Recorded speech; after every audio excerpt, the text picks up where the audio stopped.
Welcome to another episode of Hands On Off Grid. In this episode, we will be tearing apart a Lithionics lithium iron battery. We'll also be tearing apart Lithionics, the company, just a little bit. And as an added bonus, we're going to see what's inside a Calb lithium iron cell. In 2018, I installed a lithium iron phosphate battery pack for an off-grid customer. There are four 100 amp hour 51.2 nominal voltage batteries, adding up to just over 20 kilowatt hours of storage. The batteries provide power for a 6,000 watt Schneider inverter. About 2 years into the installation, one of the batteries started to shut itself off. So we hit the reset button while the batteries were being charged, and it would always come back on. That started happening more and more frequently, and eventually we could not get the battery to turn back on. So we called up tech support down at Lithionics, and they talked us through a deeper reset, which we followed, and that worked. And then the problem continued, it got worse, and eventually the battery completely failed. We couldn't get it to turn on. So we assumed maybe a bad BMS or a bad cell. We didn't know. It was this sealed box. They were still somewhat under warranty.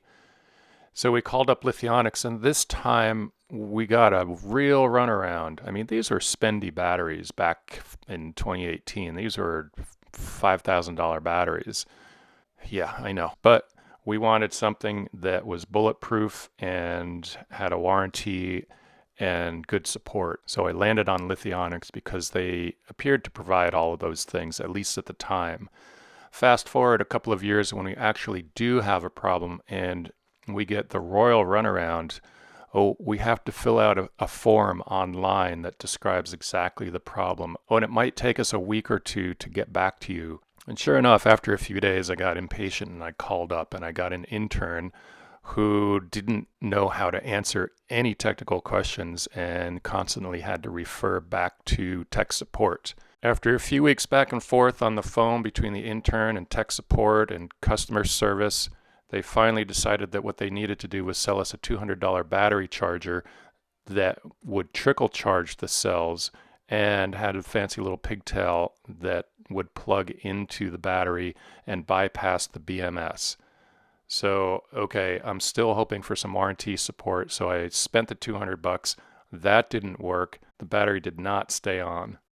Then they said, well, you can ship the battery back to us and we'll charge you $200 to evaluate it, but we don't know what's wrong. It could be the BMS, it could be a cell. If it's a bad cell, then we can't replace the cell because we can't support mixing and matching. Okay, I get that, but still, if there's a bad cell in here, you got one bad cell in a $5,000 battery. So now we're down to three options. Option one is to continue down a hoped-for warranty avenue with a manufacturer that clearly doesn't have an understanding or appreciation of their customer base. This is an off-grid homestead. People who are off-grid need power. When a battery goes down, it's a problem.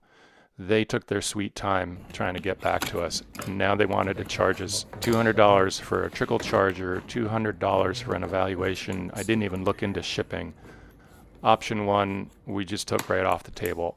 Option two, Lithionics offered about a 10% reduction on the cost of a new battery that we could install in this old one's place. It was still $4,000. Option three is where we should have started long ago, and that's to take this battery apart, see what's wrong with it, and fix it. That's what we did, and this is our story. Okay, so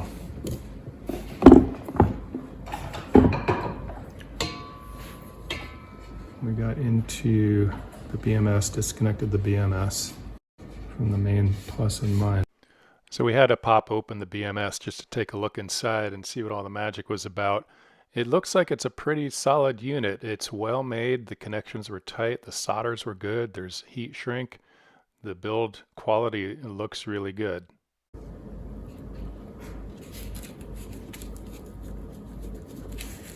So you're right now want to get at the tops of the cells and measure them, not so much see the BMS first off. Right. All right, let's look for cell problems. And there it is, one bad cell, supposed to be 3.2 volts, measuring 0.6 volts.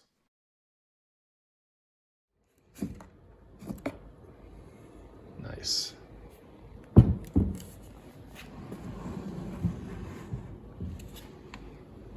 Lithionics apparently uses the 100 amp hour Calb cell in these batteries, and these are good batteries. They're well built and they've got a good reputation, but apparently one of them went bad.